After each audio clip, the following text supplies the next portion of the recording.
In SailGP, one small mistake and it can cost your team the season and a whole lot of money. So teams have to find new and less risky ways to get to grips with the fastest boat on water. Right, a little bit of insight here behind the scenes at SailGP. This is the sim room. This is where the team are doing their thing. They take it very seriously. Let's go and check out what they're up to.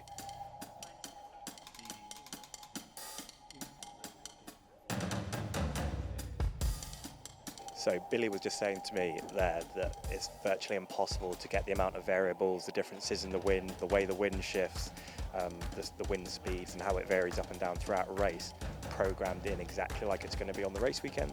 Whereas on an F1 simulator, for example, all you've got to worry about is a fixed track. So all the tracks are exactly as they are, they don't change, they don't move. But for something like a sailing simulator, it's virtually impossible to replicate exactly what it's like on the water. But he was saying how far it's come. It looks fun, to say the least.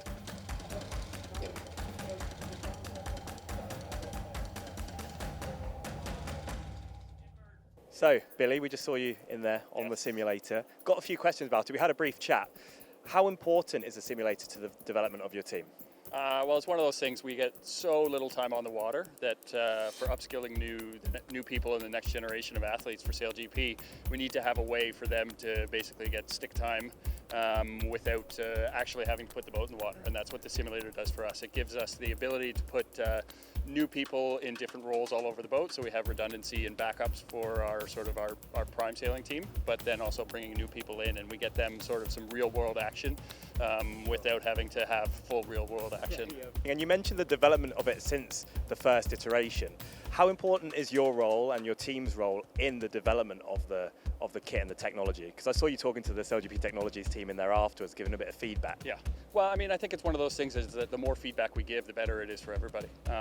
As an athlete, we want our sport to keep progressing and everybody to get better. So every time you use something, obviously something has always changed. And so it's really important to give that feedback as one of the athletes who does it in real world, to let them know what has sort of gotten better since the last time you used it and what maybe needs sort of attention for the next go around, just because the more real world specific it is, the more in depth we can use it for the more higher level stuff. And then, you know, also the data on the simulator isn't put out league wide, so we can try stuff in the simulator and that data maybe doesn't go towards everybody in the league. Super protective, like undercover, get out of my room. Yeah, anyway, go well this weekend. Thank you for your time.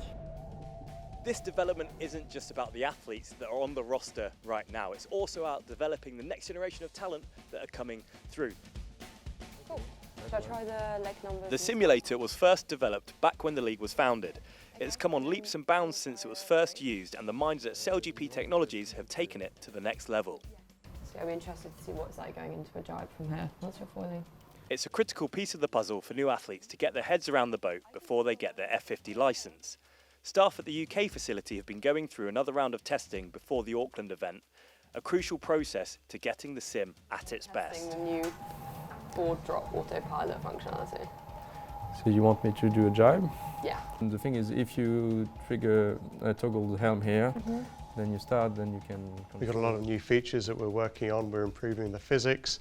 There's a new sim that's going to be built, which is a lot more immersive. It's got higher fidelity, using projectors, much more professional really. There'll be virtual reality headsets to allow deeper immersion. All the data is going to be going into the same place. The coaches and teams will use that. And there's some really kind of quite impressive pieces of work that are going on. But really it's just a continual development to try and get the sim as close to the reality as possible. Okay, I think I can see your session. Maybe we should start? Yeah, start. It's just insane the amount of work that has gone into making the simulator as good as it is from those over at SailGP Technologies. It makes people who are coming into the league, it makes their life a lot easier, and one of those teams is Arteimus Cell GP.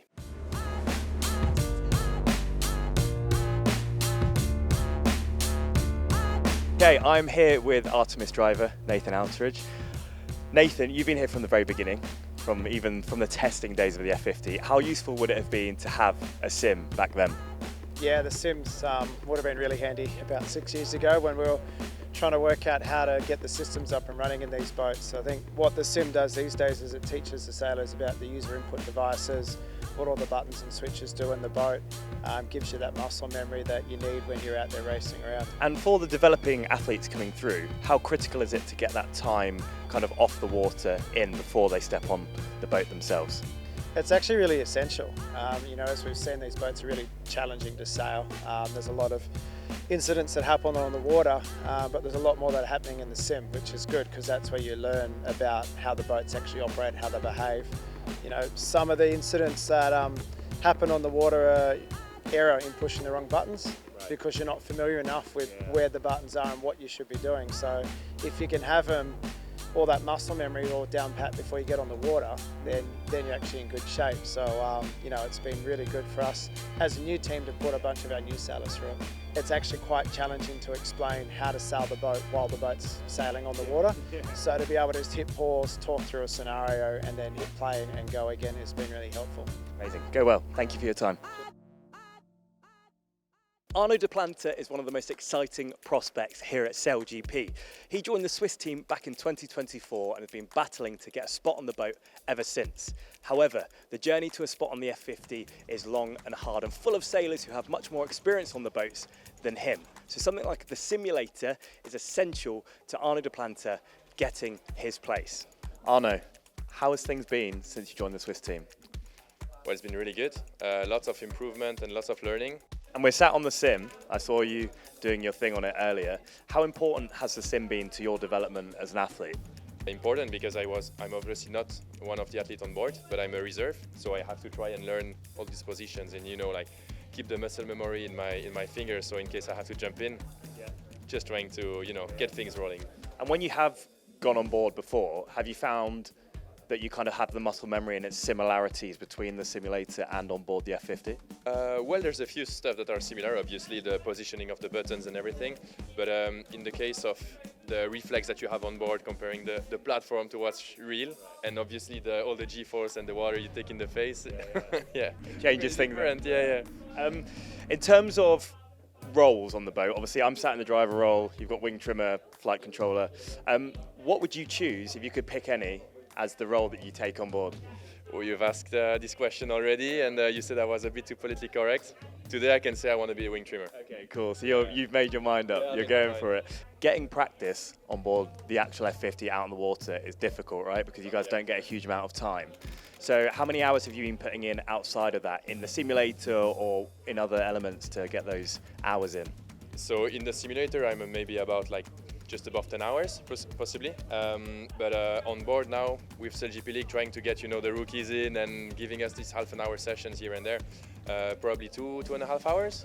So not a lot. Yeah. Do you ever just sneak in at night and just have a go? I won't tell you. Get the keys from just in here. We can find Arnaud on the simulator at night, bleary-eyed, when he's jet lagged. Well, best of luck, man. Thank you for your time. Cheers. Now it's my go on the simulator. Not that I know what I'm doing or how to do this or even what any of these things do, but it's a steering wheel, so I'm assuming I just aim for the finishing line to win. Oh, maybe not, because we've had a shocker here. Do anything crazy. Look, we're rocking now, we're flying. Where does it say how fast I'm going? Okay, nice, 75. We haven't beat the speed record yet, but we're gonna try. This is so cool. This is like the world's best gaming console. I would love one of these at home. How much are we talking, do you reckon? Too much. I'm assuming you come with it. Okay, cool. I can see why it's so hard to do on the water though. And I'm only doing one job of 6. So, right pedal, there's pedals. Yeah, there you go. Okay, that was a bit of a stitch up because he said he was doing the boards. Can't get the crew these days. Peter Burling style, a bit of Steve's with it. Currently it's going 0 miles an hour. Drop the board, here we go, nice. Okay, someone needs to help me here. Someone needs to help. This has gone terribly. The simulator is absolutely vital for the teams to get their athletes to understand how the boat actually works. It's all about hours on the boat, but if you can get those hours done while staying dry off the water, who would say no to that?